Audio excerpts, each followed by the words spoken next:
And then every single liberal that is unconditionally loyal to the Democratic Party, that does not care about their well-being whatsoever, will forget all of the instances where the Dems didn't do shit, not realizing that year over year, the marginally better position is basically just the Republican position from 4 years ago.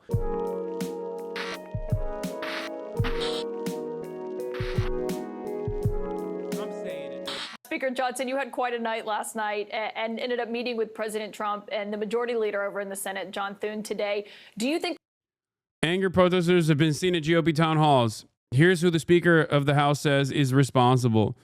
AIPAC promotes new merch. A John Fetterman edition hoodie sells for $45. We're one of our favorite quotes of the past year, AIPAC says on the hoodie, featuring a quote from Senator Fetterman, who literally does not know how to speak.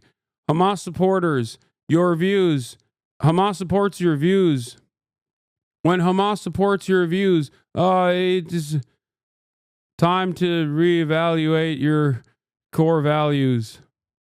I mean, what's the difference between this and what Ethan Klein says, by the way? Straight up. Okay. Update. AIPAC has removed their new John Fetterman-inspired hoodie from their website. AIPAC also deleted the LinkedIn post promoting it. Ethan Klein is based, yeah. One eternity later. Anyway, this chat is entertaining because so many stupids. All right, let's get back to the angry protesters seen at GOP town halls. Do you think that the Senate is going to make big changes to what you passed last night? No, I don't think they will. I think they understand the necessity of letting the House lead on this. We've got a smaller margin than they do for the first time in the modern era. The Senate Republicans have a larger margin than we do in the House, and I've got a much smaller needle to thread here. And I think they recognize that. I get 165 more personalities to deal with than they do, and a much more diverse caucus. So Senator Kennedy's one of my closest friends. I love his one-liners, okay? But I think what he was referring to there in that soundbite, Caitlin, is that he doesn't want to cut Medicaid benefits for anybody, and we don't either. I don't either. We're not going to do that. That's not part of this plan, and the Democrats have been lying about it, and so it's important for us to clarify that. That's what I think he was referring to. We're going to take care of those who are rightful beneficiaries of the programs. We're going to cut the fraud, waste, and abuse out of Medicaid, and that's where we're going to get part of the savings to accomplish this mission. But are people who are covered by Medicaid now going to potentially lose Medicaid coverage as a result of this? No, look, the White House has made a commitment. The president said over and over and over, we're not going to touch Social Security, Medicare, or Medicaid. We've made the same commitment. Now, that said, what we are going to do is go into those programs and carve out the fraud, waste, and abuse and find efficiencies. Couple of examples. You know, there's about $50 billion estimated that are lost every year in Medicaid just in fraud alone. No. That fraud is not coming from individuals. It's coming from providers. They're not tackling providers. They're not actually going after like false billing. They are trying to cut recipients. Okay. It is not happening at the point of recipients. If you cared about Medicare fraud or Medicaid fraud, you would kill Rick Scott. Okay. You wouldn't make Rick Scott, former governor of Florida, Rick Scott, you wouldn't make him the current, what is his current office? What is he? He's the Richard Lynn Scott is an American attorney, businessman, politician, Navy veteran, serving as the senior United States Senator from Florida, a seat he has held since 2019. And also, I believe this past election cycle, he was literally the head of the, what was it, like the Senate committee or something, like the Republican fundraising initiatives. The reason why I'm saying if you cared about Medicare or Medicaid fraud, you would kill Rick Scott is because, and not make him a prominent part of the Republican Party, is because he, to this day, is still also known as committing the largest Medicare fraud in U.S. history. They want to cut SNAP. They want to cut Medicaid. They want to cut the funding of Medicaid. They want to make it harder for people to receive Medicaid. They don't want to actually go after the medical providers or the insurance companies or the nursing homes that are lining their pockets with major donations. Those are the people who actually engage in the fraud. It's not your uncle that's like lying about their condition and stealing money from the government by, going to the doctor or whatever. No one's for that. We've got to make sure we eliminate it. We have the algorithms now to do that. We have advanced technology to find it. We need to provide identification for people who are Medicaid recipients to make sure they are not illegal aliens. That's another big carve-out that we will make to save a lot of money. There are a lot of places to find efficiencies in these programs and ensure they're going to the people they're intended to help. If we don't do that, these programs aren't going to remain solvent, and so that's a big part of the equation here. Well, I'm glad you brought that up because you talk about waste, fraud, and abuse that you're going to look at instead of making cuts elsewhere. But last year, between Medicaid and Medicare combined, there was about $100 billion in improper payments. Now, no one is excusing that or fraud or any waste and abuse, but you're looking for much larger than that. So where is the other $780 billion going to come from? Well, look, we're talking about cuts that are in the range of $2 trillion, but you're also talking about the whole of the federal government. We're going to involve 11 different committees of jurisdiction in this process. So all this attention is being paid to Medicaid because that's the Democrats' talking point. We're talking. It's not a Democrats' talking point. That's where a lot of the money is, and you want to cut it. It's just what is happening. About a massive piece of legislation that looks at all of the fraud, waste, and abuse across the government and looks at programs that we do need to eliminate that isn't talking about health care for people that are relying upon that. Look, everybody needs to watch the process play out. We passed the budget resolution last night. It is merely a... Also, I wish that was a Democrat talking point. How sad. Think about how much we have devolved in American politics. Like, it's not even a Democrat talking point. Like some Democrats talk about it. You know, you got Greg Kazar, AOC. There's a couple Democrats who like come out and pop off about it, but I wish it was a Democrat talking point, you know? The level of resistance is so bad by the Democratic Party that it's not even a Democrat talking point. Framework to set up. Democrats are too busy trying to, Democrats are too busy trying to set up Andrew Cuomo as the next mayor of New York because God forbid the DSA back socialist adjacent anti-Zionist Zoran actually becomes the mayor. That would be terrifying. Democrats are also too busy, prosecuting children for being pro-Palestine. That's what they're doing. They're also courting Silicon Valley tech CEOs to say, I promise when we get back in power, we will give you the same level of access that Trump has given to Elon Musk and these other right-wing billionaires. That's what the Democrats are doing right now. Democrats are also doing this. You know what they're doing? Aside from Cuomo seen as possible White House candidate by some Democrats, aside from running for New York mayor, where's the other thing that the Democrats are doing? Hold on. Let me see if I can find it real quick. I retweeted it earlier today. If you want to understand where the Democratic Party's attitudes are, where they're going, okay? Here, this is who they picked to represent the party and respond to Trump's speech. Eliza Slotkin.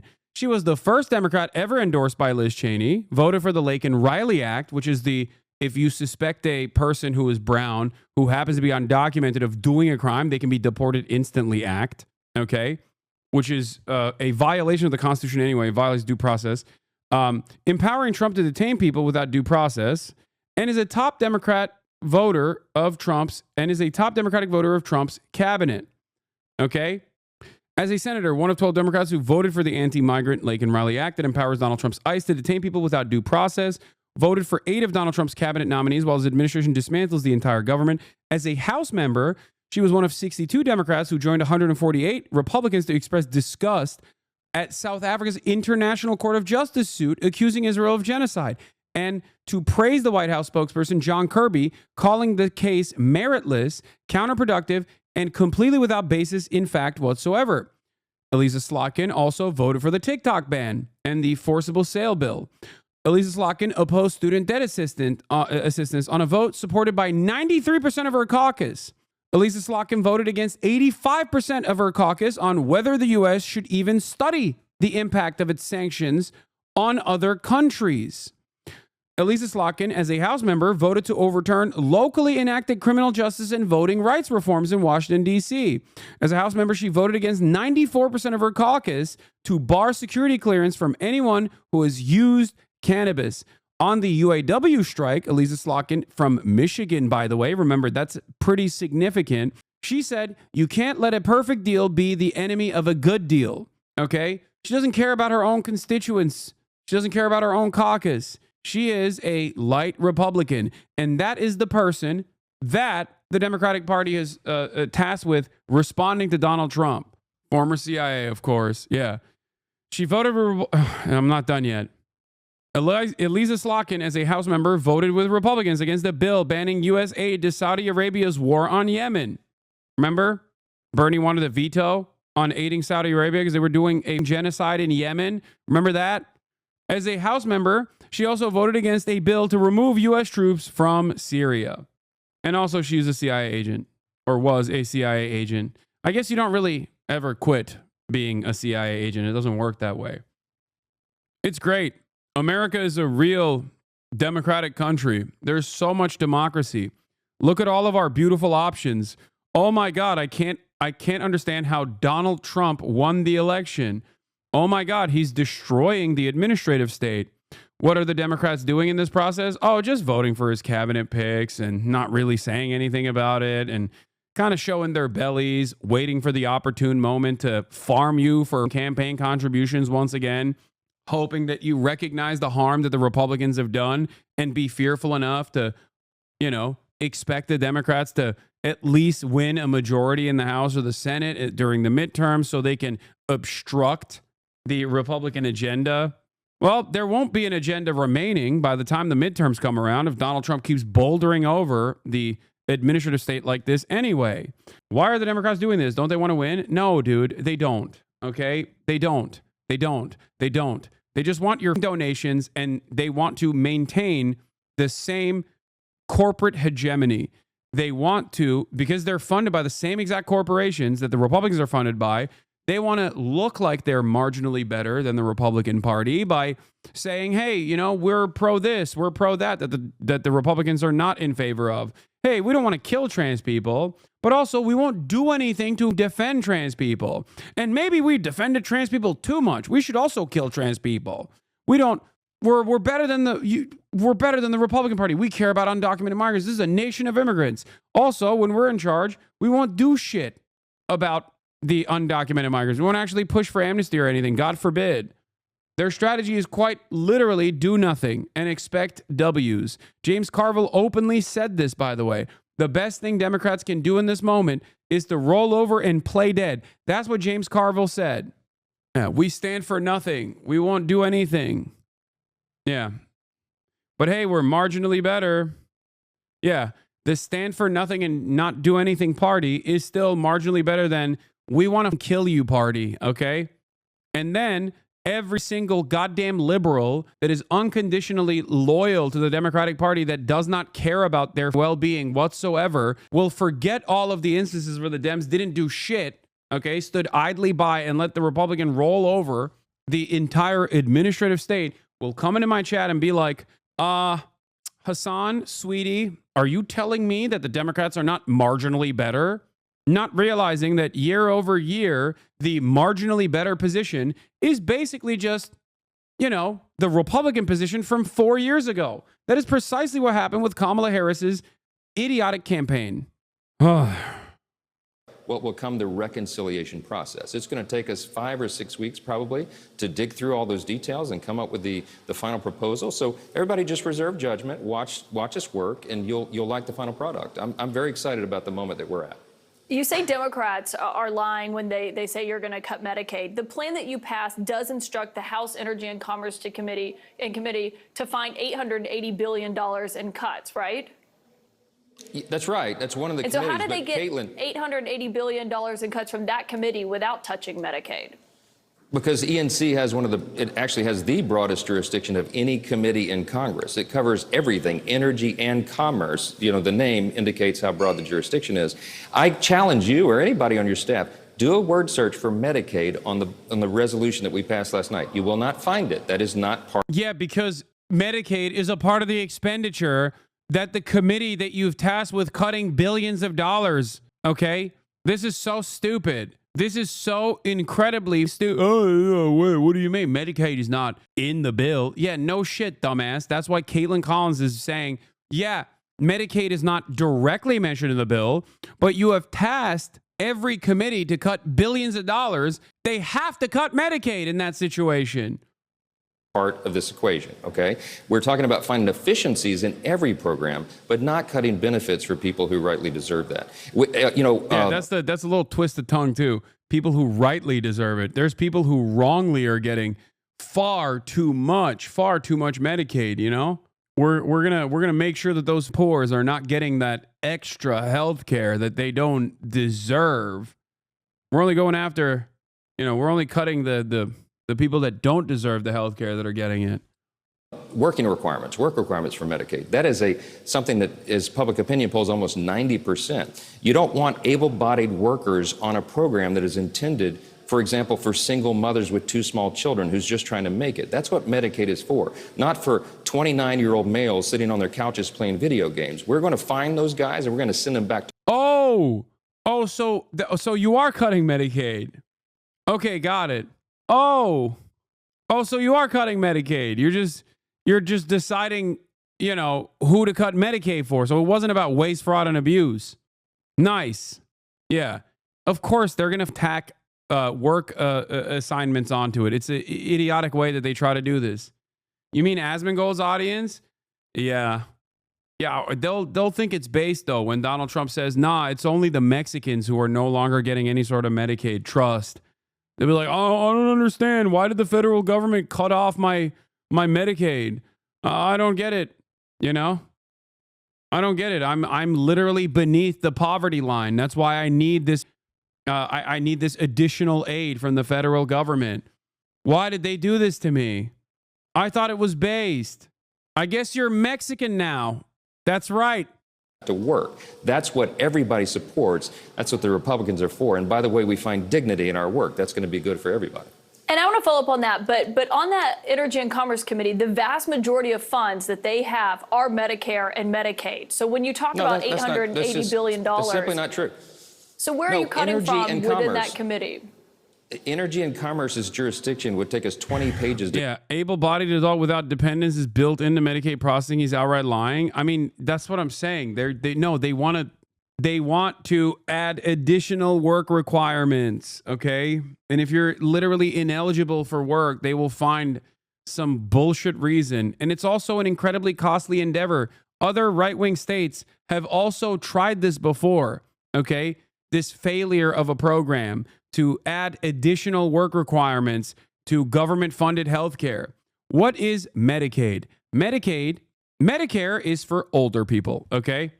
Your eligibility usually it means that you're above a certain age. You've retired, and that's why you need it, or you're disabled, okay? Medicaid, on the other hand, also works with disabled people as well, but for the most part, Medicaid is like Medicaid eligibility means that you are below a certain level of poverty that you desperately need help from the federal government. Okay? Yeah, it failed. You're talking about, I think it was in Georgia, where 6,400 people signed up and they spent $80 million to create a pilot program to basically force people to do work. And if they couldn't do work, they had to do community service. Okay, if they were disabled, they had to do community service. And it failed. Yes, Medicare, it cares for the elderly. Medicaid, it aids the poor. Exactly. That's a good way to remember it.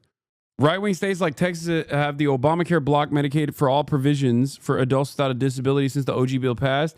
Many right-wing states did not even want the additional federal government funds. They literally refused to allow Medicaid expansion in their states. And then people had to forcibly claw it by voting, by getting it on a ballot measure, and then democratically voting for that ballot measure, even though their Republican congresspersons refused and their Republican governors refused to allow Medicaid expansion.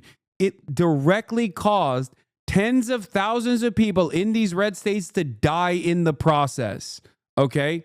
Because not having access to medical care, not being able to pay for medical care, causes you to not get medical care. And if you don't get medical care, you die, okay? To go through, Caitlin, they've got almost everything in the U.S. economy. There are large pools in the healthcare components, but we're not going to cut benefits for people who are rightfully deserve it. And watch this play out. Just reserve your judgment. The White House has said we're not going to do that. The House Republicans have said we're not going to do that. And Senator Kennedy said, hell no. Okay, so you heard it from the Senate, the House, and the White House. So let's let this play out. We have a long football game to play. Just let it happen, Kaylin. Just let it happen. Just let it happen. Just let it happen. Shh. Just let it happen. Let me just cut a little bit of Medicaid. Come on. Come on now. Let me just cut a little bit. Last night was the kickoff of the game. So just watch it play out and you'll see. I think the American people are going to benefit greatly by the package that we're going to produce for them. We are going to deliver the America First agenda, and it's going to be good for everybody. We're going to spur economic growth. We're going to cut regulations. We're going to cut the deep state and the bureaucracy to make government more efficient. We're going to secure the border. We're going to get energy dominance back again for our country that is long overdue. And we're going to spur on the U.S. economy. And by the way, Caitlin, the big drive of all this is to ensure we don't have the largest tax increase in U.S. history at the end of this year, which is what will happen if we don't get this bill passed. I mean, dog. That is literally because Donald Trump last time around, when he put the tax cuts, I love this. This is fantastic. In 2017, Donald Trump actually pushed for massive tax cuts for the wealthy and corporations. In the process, he also pushed for tax cuts for everyone beneath the top marginal tax rate. Except those tax rates, those tax cuts for regular people like yourself, were set to sunset, as in go back up by 2025. Now, the reason why he did that is because he thought he would be a two-term president, and it would be the Democratic administration's thing to deal with, okay? But of course, he lost the election, and then he had the eligibility to run again, so now he's the president. So now he's watching his own legislation unfold. The tax cuts for the top marginal tax rate, tax bracket, okay, the 1%, are permanent. Tax cuts for corporations are permanent. Tax cuts for the working class are not permanent. So he's over here saying, oh, we're going to see a massive tax hike. We're going to see a massive tax hike. This is terrifying. Terrifying, massive tax hike. Okay? Brother, you put those in place. Well, and Speaker, the average U.S. taxpayer is going to have a 22% tax hike. Mr. Speaker, I do appreciate a good football reference, but you just mentioned work requirements and maybe changing that. See, this is also another incredible battle for a decent, competent Democratic Party.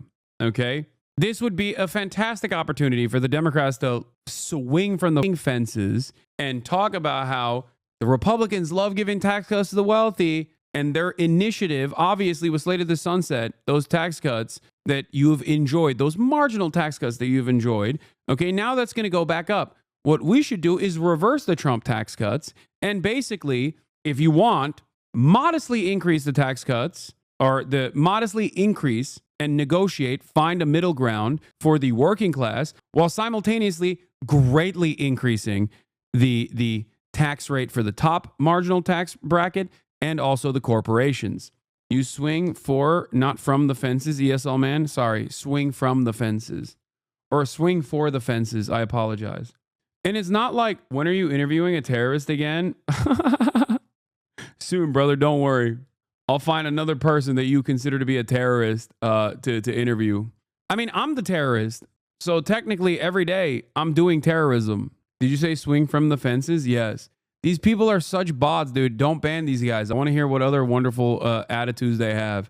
Yeah, that's right. I'm working on interviewing a doctor from Cuba, which the American government also considers to be terrorists. So don't worry. I got more terrorists. I hate this guy's smug ass smile. I know. He's such a demon, dude. Yeah. Why global day of jihad? Every day is a global day of jihad at this broadcast. Anyway.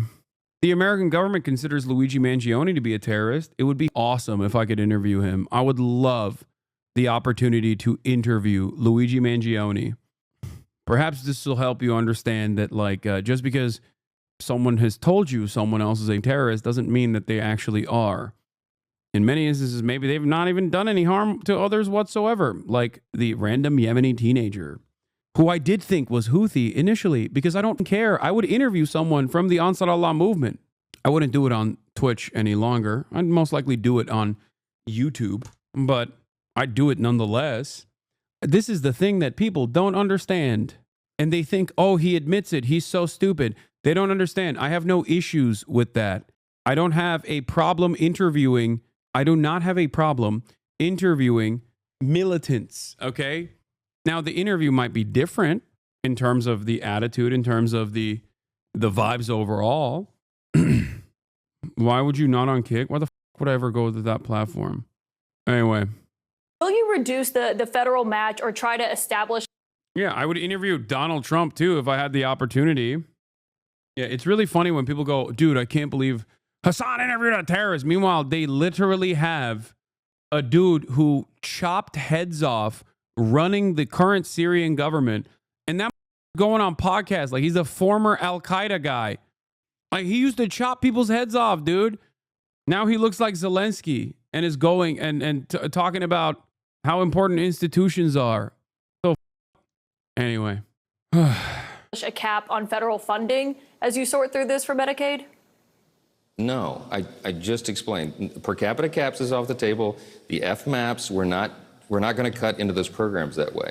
What we are going to do is present this large tax increase. You realize if we don't pass this bill, small businesses, 26 million businesses in this country, their tax rates are going to go up to 43% overnight if we don't get this bill passed. So we have no margin for error. We have to get this done, and we will. We're going to deliver on this mission for the American people.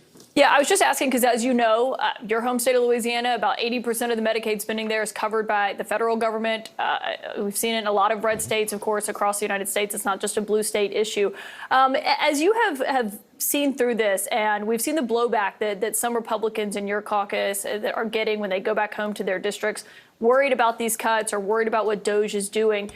Do you have concerns that that's anything that Democrats will be able to use to run against? Sky News and AP both interviewed the Yemeni teen as well, but we're supposed to believe because you interview him that is a crime against humanity? Yes, but it doesn't matter. They're also saying that I interviewed him by glazing him, which I did. I did glaze him.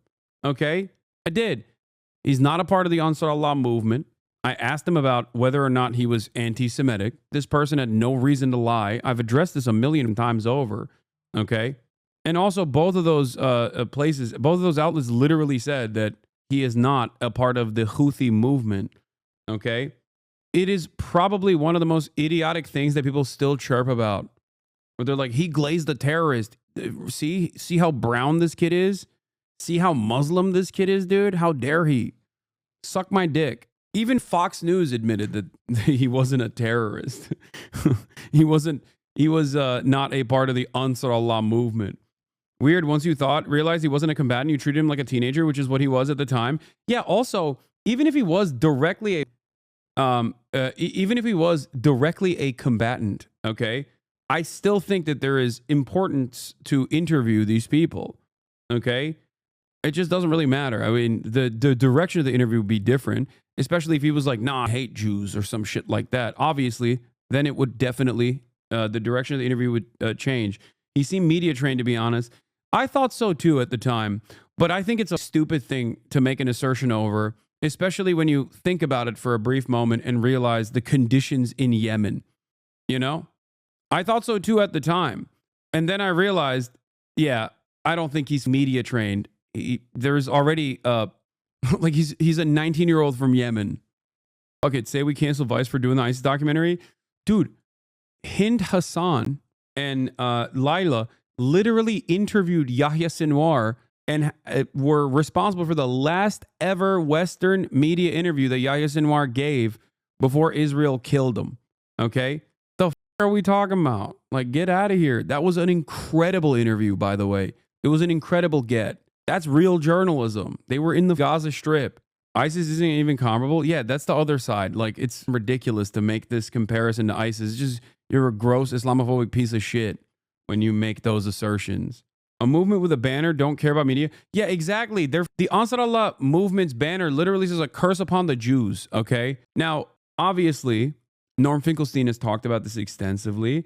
I've also talked about this as well, about like what on that part of the world, like what they associate with. Like, this is also a point of contention right now with a BBC interview where they were saying, oh, you guys like changed the translation of the person saying Yahud to Zionist. It's like f***ed up. Okay? Yeah. colloquially, because Israel uses Judaism both as a defense mechanism here in the Western world, but also as an offensive mechanism over there, Israel is not seen as a marginalized group of people that are constantly under attack, understandably. Why the would anybody else feel that way? It's literally the same as saying that from their perspective, they see the Star of David being carved onto the face of a prisoner. They're not making this distinguishing factor where they're like, well, maybe some Jews are not firmly committed to doing a genocide. Of course they think that. It's not correct. They're also crying that BBC translated jihad, the struggle. Oh, yeah, there was that too. Listen, they're going to make Medicaid nearly impossible. There you go. Actually addressing it. Dog, I'm sorry. If you think this is the first time I've ever addressed this, you are funny. Do you know how many fucking times I've talked about this? And not just to like directly respond to shitters either, like straight up. Anyway. Against those Republicans. No, because no, I don't. Because the videos you saw of the town halls were for paid protesters in many of those places. These are Democrats who went to the events early and filled up the seats. If the videos had panned, you can't argue they were all building, paid protesters, though, Mr. Speaker. Many of them were. A Republican acknowledged they were his constituents. One Republican acknowledged they were his constituents. That's fantastic. Okay, but they had Democrats come and fill the seats early. Oh, they were paid protesters. You right? This is an old playbook that they pulled out and ran, and it made it look like that I wish the Democrats were that equipped, dude. Can you imagine? Can you imagine the Democratic Party actually getting together to like, create some kind of popular resistance, mount some kind of popular resistance against Republicans at town halls. Okay, they're too busy yelling at their own advocacy groups right now, saying, "Why are you yelling at us? Go yell at the Republicans." Happening in Washington is unpopular. But I'm going to tell you, Caitlin, the American people are behind what's happening. The DOGE efforts is polling over 80% right now. They want us to find efficiencies in the federal government. They want the government to be smaller and leaner and more accountable to the taxpayers. And that's what these efforts are all about. That's what the Republican Party is about. That's what our commitment is to do, to make government work better for the people. This is a restoration of common sense above everything else. And I think the American people are going to remain in favor of what's happening here. Okay, those lawmakers do also represent Democrats. That doesn't mean they were paid to show up if they're upset about this. But I want to move on because just to get on what you are trying to do overall here. I know you're used to difficult tasks. You've had a small majority. You survived a threat to your speakership. But a question that a lot of people have is how you are going to balance the budget without touching Social Security or Medicare or Medicaid while also increasing defense spending, which is what the White House laid out today. Yeah, well, look, part of the equation is all the new revenue that the President Trump and the administration are delivering for the American people. Look, the tariffs are estimated, just the tariff on China, the 10% import tax on China, and of course they've been fleecing us for a long time as an unfair trade partner. That alone is going to yield $600 billion over 10 years in new revenue to the government. The DOGE savings. Elon Musk has said that he can find close to $1 trillion in fraud, waste, and abuse. I was with him late last night in his office, going through what he's doing. This is very real. We're going to have new revenue and savings that we have never had before. The gold card that President Trump announced yesterday, I mean, that could bring in... That's the other... Bro, there is already a visa structure. It was just cheaper, okay? It was $1 million. Now it's $5 million, okay? The notion that this new gold card is going to bring so much revenue into our coffers is idiotic, unless they're just giving it to every oligarch. Okay. And even then, there's not that many oligarchs out there. So I doubt that they would be able to get. Donald Trump said they would bring in 10 million people into the United States of America. Okay. If we got 10 million people to pay $5 million to become American citizens, think about how much money we'd have. What happened to the America First races, by the way? That's also funny. Yeah. How do they feel about that?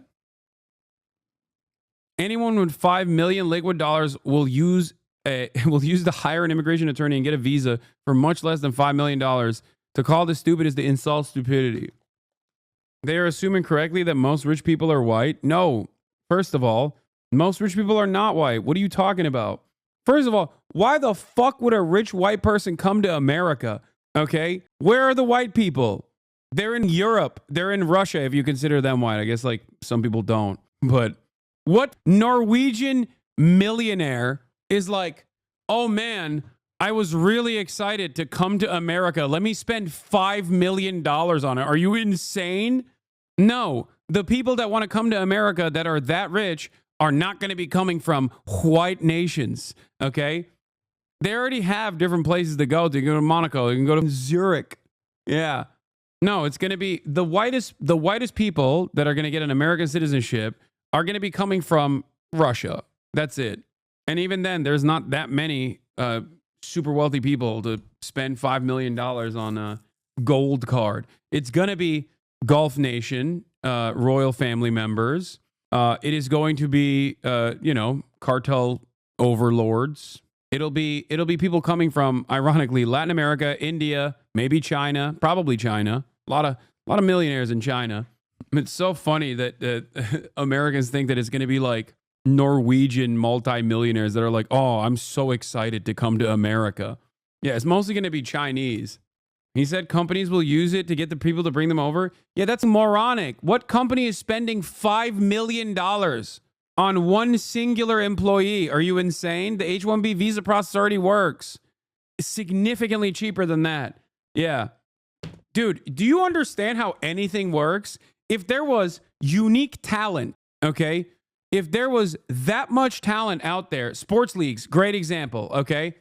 You think that anyone would spend $5 million to get, like, I don't know, the next LeBron James from a Balkan state? No, they would already have reason to get a separate visa.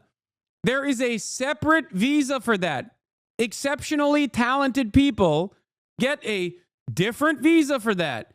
You think Wemby has to pay $5 million, or his team has to give him, or his team has to pay the American government $5 million to bring Wemby in to play at the NBA? Are you stupid?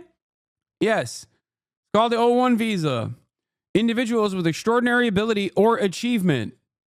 Yeah. Filing for an H-1B is $780. You get fined $4,000 if you're a company that already has a lot of them. Who is stupid enough to pay $5 million? Yeah. You know why we have so many different visa avenues, by the way? Because America, I can't believe I'm going to bring forth this truism. America's a nation of immigrants. We've always been a nation of immigrants, both undocumented and documented. When I was a talent manager, I got an O1 for a mid DJ. You're right. It's incredibly easy. Exactly. It's so stupid. Worldwide taxation, exit tax, estate tax, gift tax, foreign accounts registration, foreign business interest registration, etc. are also reasons why very few of these will be sold. Yeah. Was that a Biden sound clip? No, I was doing my Brandon, though. My best Brandon. That could bring in hundreds of billions of dollars. So we'll see how all this plays out over the months ahead as the budget and the spending habits of Washington change and the efficiency of Washington changes. I think the American people are going to like what they see. Yeah, and you got to wait and see how all this balances out. And we will. None of that. Damn, it's almost like this law is just stupid and it's just there to justify mass deportation, but the slop tubers told me it's good, so probably not. Yeah, I've decided I'm only learning politics from slop tubers who don't know their ass from their elbow, who don't know anything. They barely are functional human beings. But hey, guys who basically look at Reddit posts to make a comprehensive drama YouTube video without any investigation whatsoever will tell you all about the many benefits. I like that people immediately, when I say this, start saying their favorite slop tuber. Like, I'm not even talking about Asmongold here. Like, literally, there are so many people that you think I'm referring to in this instance. No, it's not Moist Critical. Guess what? Moist Critical knows more about the immigration process because he's been dicked by the immigration process as a esports team owner. Ironically. That's guaranteed. We'll see what those numbers look like. Did Elon Musk approve of the blueprint that you passed last night? Did he think there were enough spending cuts in there? Well, we haven't gotten to that yet. These are numbers, a floor, at least 1.5 trillion in savings that we're going to find. And trying to get higher, maybe $2 trillion or higher.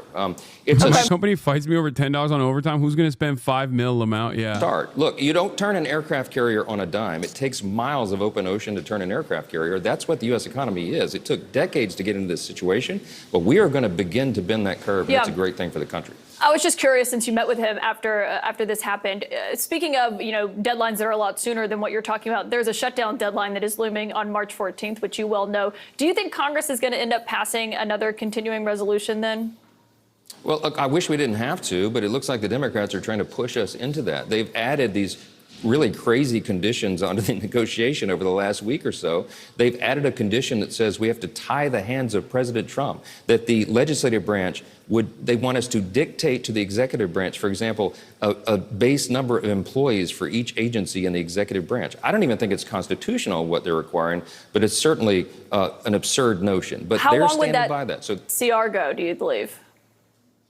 Well, we haven't negotiated that yet, but if it's a CR, it may be an entire year-long CR with some anomalies on it. You know how all this works. But it's not what we prefer. We would like to do individual appropriations bills, but it takes both parties to negotiate that. And right now, the Democrats are trying to, it looks like, trying to set up a government shutdown. We can't allow that to happen. Andrew Tate returns to U.S. with brother after travel ban is lifted. Okay. Speaking of the dumbass that we were just looking at earlier, Michael Penis, Speaker of the House. Enough is enough. Pro-Hamas mobs have no place on our college campuses. Barnard College and Columbia University must put an end to the anti-Semitic chaos on campus. Okay? Yeah, pro-Hamas. American college students protesting ridiculous expulsions in an Ivy League institution of other American college students who did the most unthinkable thing of all time, which is hurt the feelings of the genocidal apartheid state of Israel. Okay? Are we pro-Hamas or just pro-Palestine? This right here is a fantastic question, chatter. It does not matter. The point is not that they are... The point isn't that these students are like, we love Hamas, we love October 7, we want October 7 to happen.